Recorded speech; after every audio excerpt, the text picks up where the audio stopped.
In a remote village deep in the hills of Nigeria lived a boy named Adisa. At 20 years old, Adisa was well known for his sharp mind and playful spirit. He had a reputation for mischief, always looking for ways to amuse himself at the expense of the villagers. His favorite trick was pretending to see danger where none existed, warning the village about wild animals, particularly wolves, though none had been spotted in years. The people of the village, trusting Adisa's voice, would drop whatever they were doing and rush to protect their homes and animals. Time after time, they found nothing but Adisa laughing at their panic. One dry afternoon, Adisa sat under the shade of a lone tree at the village's edge, watching over a herd of goats. Bored, he decided to play his trick once more. Wolves! Wolves, he cried, running toward the village as if in terror. They are coming for the goats. The villagers, hearing the alarm, grabbed their tools and rushed to defend the herd. Men armed with spears and women carrying sticks hurried out of their homes. Even the village elder, Baba Olumide, made his way slowly from his house, leaning on his walking staff. Where are these wolves? Baba Olumide asked, his eyes scanning the fields. But as the villagers reached the goats, they found only peace. The goats grazed quietly, and there wasn't a single wolf in sight. Realizing they had been tricked again, the villagers groaned in frustration. Adisa, one of the elders, scolded, shaking his head. We've had enough of your games. One day, you'll shout for help, and no one will come. Adisa only grinned, amused by the chaos he'd caused. You should have seen how you all ran. It was just a bit of fun. Grumbling, the villagers returned to their work, but they began to lose trust in Adisa's words. Every time he cried wolf, their willingness to believe him grew weaker. Several weeks passed, and Adisa's false alarms continued. Each time, the villagers ran to his aid, only to find no danger. Eventually, they stopped responding to his cries altogether. One quiet evening, as the sky darkened and the air cooled, Adisa sat by the fields, genuinely watching over the goats for once. As he scanned the surrounding grasslands, a movement caught his eye.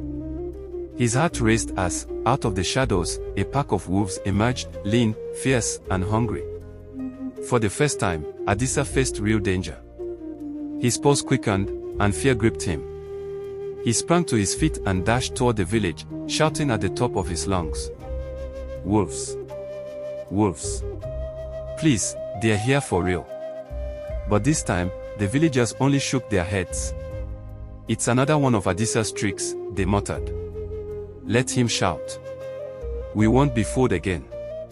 Adisa ran from house to house, begging for help, but no one would listen. Even Baba Olumide sighed and turned away. You've played too many games, Adisa.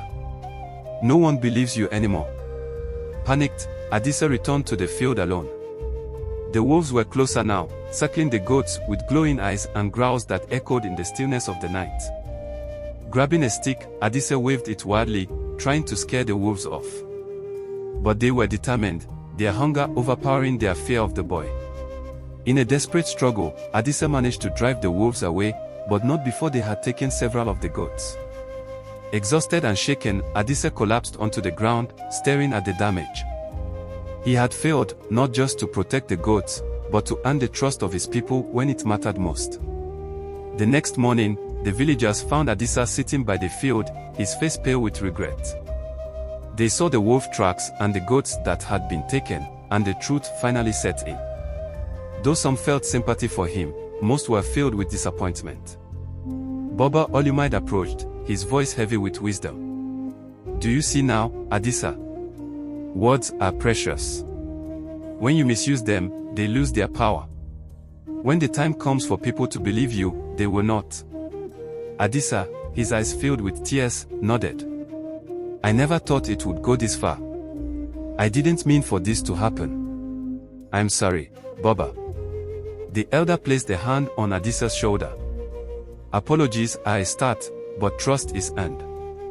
It will take time, and it will take more than words. From that day on, Adisa changed. He became more responsible, more thoughtful with his words. Slowly, the villagers began to trust him again, though it took time for his reputation to heal. He learned that trust, once lost, is difficult to regain, and that honesty is the foundation on which all relationships are built. The story of Adisa, the boy who cried out the wolves, became a cautionary tale in the village, a lesson passed down from one generation to the next. It served as a reminder to always be truthful, for in the moment when truth is needed most, it may be too late if trust has been broken.